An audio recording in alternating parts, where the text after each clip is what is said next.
Whoa. Sorry, prom queen. Hey, you too. My love.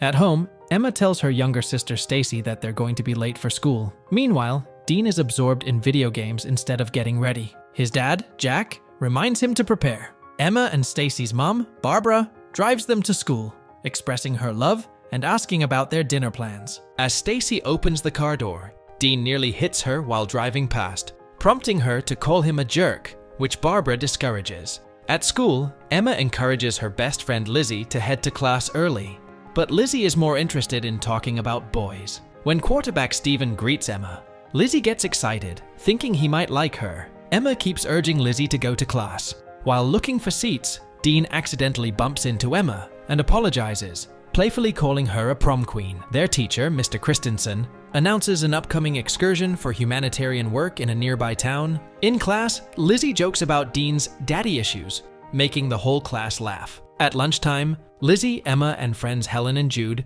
discuss how Steven knows Emma's name, hinting that she might have a chance to connect with him during the trip. Emma is not thrilled about the idea of connecting with Steven. She prefers to focus on doing meaningful work instead. During their conversation, Lizzie notices Emma gazing at Dean, who is sitting alone at their table. Soon after, a teacher comes to take Dean to the principal's office, meaning he won't be able to go on the excursion. The next morning, Barbara helps Emma pack a trailer with clothes for the multi-day trip. Emma's dad, Phil, questions why they are packing so much for just this excursion and what they will do when she goes to college. Meanwhile, Dean tells his dad that he doesn't want to go on the trip because he doesn't socialize much with his classmates. His father encourages him to participate, highlighting that it could be a chance to help others. And after some hesitation, Dean reluctantly agrees. The parents drive their children to the bus for the trip. When they arrive, Steven greets Emma, exciting Lizzie, who hopes the trip will be a great experience for her friend. At the local resort, most students eagerly jump into the pool, but Dean stays on the sidelines. While Emma has fun in the water with Steven, she notices Dean watching from the top floor, but he quickly turns and walks away. Later, Mr. Christensen takes the students to engage in community building projects. Hey, be careful up there!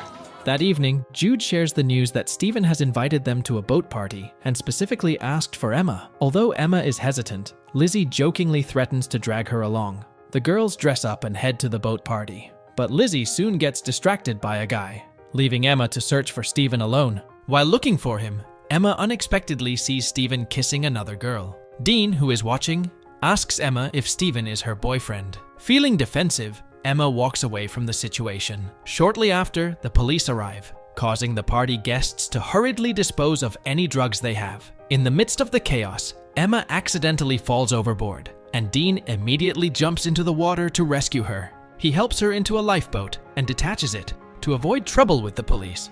Emma protests, but Dean insists he has a plan. As the police direct the party boat away, a rainstorm hits, making it difficult for them to stay afloat.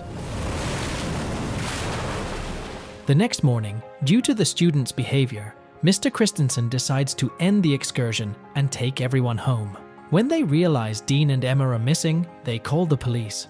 The officers think the students must be off having fun, but Lizzie argues that Emma isn't the type to enjoy herself. Meanwhile, Dean and Emma are floating in the lifeboat. Fortunately, Emma kept her phone in her bag, so it stayed dry, but they had no reception. They eventually spot an island, and Emma insists they paddle toward it. Once there, Emma suggests they look for a phone and a hotel, as if the island's gorillas have a landline. As they explore, Dean shows his knowledge of surviving in the woods. He prevents Emma from eating poisonous berries and laughs when she nearly panics over a harmless bug. After hours of searching, Emma and Dean give up on finding a hotel. When they return to the shore, they discover that the waves have taken away their lifeboat. They decide to hide for the night, hoping the police or their families will find them soon. Dean believes people are searching for Emma, but thinks no one will look for him. Meanwhile, Jack, Barbara, and Phil rush to the school upon hearing the news. They are frustrated, but focus on finding out what the Miami police are doing to locate the kids while trying to book the next flight there. In the woods, Emma and Dean play around, trying to build a shelter from the rain. Dean asks Emma about her college plans. Barbara, Phil, and Jack arrive in Miami, but the rescue party is starting to lose hope after several days. As Dean and Emma continue to build and eat coconuts, they grow closer. The heat forces them to go around mostly undressed, and Dean occasionally checks Emma out. One night, he wraps his arm around her while half asleep, and she doesn't mind. The next morning, Emma asks Dean to stand guard while she bathes in the lake, feeling uneasy about strange animal sounds. Back in the city, Phil decides to go home to care for Stacy. When the police call off the rescue efforts, Jack hires a helicopter so he and Barbara can search for the kids themselves. On the island, Dean and Emma wonder if their families are still looking for them. While exploring, Dean finds the rotting corpse of a man, which frightens Emma. She panics, fearing they might end up like him. Dean tries to reassure her, suggesting the dead man could be a criminal, and reminding her that her family is searching for her. He comforts her, and they share a passionate moment that leads to lovemaking. The next morning, Emma wakes up to find Dean gone. Feeling he might see their night as just a fling, afraid and alone, she runs into the woods, calling out his name. Eventually, Emma finds Dean digging in the ground. She confronts him about leaving her, and he explains he wants to give the corpse a proper funeral, but doesn't elaborate further. Sensing his emotional connection, Emma asks what's wrong. Dean tells her to leave him alone, insisting they aren't close just because they slept together. As she tries to reach out to him, Emma trips and hurts herself. After taking Emma to the lake, Dean gathers leaves to tend to her wound. He apologizes for his earlier words, expressing how worried he would be if she got hurt. Emma voices her concerns about their situation, but Dean reassures her that they must figure things out together. Later, Dean opens up about his frustration, revealing that he never attended his mother's funeral because he felt he couldn't handle it and feared people would blame him for her death. Emma asks why he thinks that, and he explains that she died in an accident years ago while driving him home from soccer practice. When she tries to tell him he wasn't responsible, Dean remains silent. As the rain begins to fall, Dean enthusiastically drags Emma out to dance in it. They enjoy the moment together, sharing laughter and kissing in the downpour. However, after a month, the police ultimately decide to cease their search for the missing students. In contrast, Jack and Barbara remain determined to find their daughter. They continue to search the city using a hired helicopter, distributing posters in hopes of finding leads. Barbara frequently visits the police to present her findings on weather patterns, but her efforts seem to be met with fatigue from the authorities, who appear to be growing weary of the case. Eventually, the weather in Miami worsens, prompting Jack's pilot to suggest pausing their search. Jack and Barbara sit down, feeling confused and uncertain about their next steps. Jack reflects on how devastated he was after losing Dean's mother, sharing that it nearly cost him his job and affected his relationship with Dean, which he deeply regrets.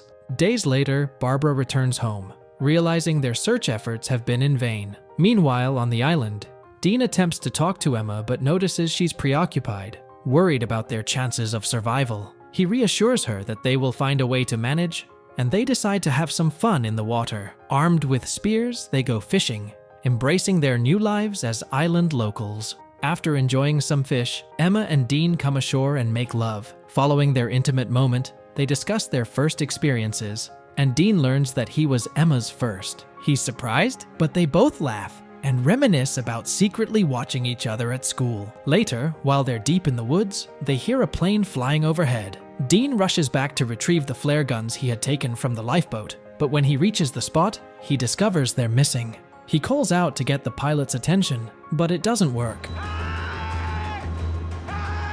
Emma soon arrives and becomes upset when she realizes the flare gun is gone. She notices other items are also missing, and wonders if someone has been stealing from them. Frustrated, she heads toward the shore, unable to bear being stranded on the island any longer. Moments later, Emma and Dean sit down, feeling down about recent events. They suddenly hear a low growl, prompting Dean to angrily march toward the sound to confront whatever is making it. As he moves into the woods, he spots a small moving figure, and Emma follows him to try to stop him. After pursuing the moving figure, Dean realizes it's a black panther. Startled by the encounter, he takes off running, with the panther close behind him. Emma, hearing the noise, rushes through the woods to find Dean. As she searches, she spots the panther chasing him and watches in horror as Dean trips over a tree branch. The panther lunges at Dean, but in a moment of quick thinking, he stabs it with his pocket knife. Emma quickly rushes to his side, finding him covered in blood. Meanwhile, back in their hometown, life begins to return to normal. The local school children seem to have moved on, with most people having forgotten about the missing individuals. However, the families of those missing continue to feel the pain of their absence.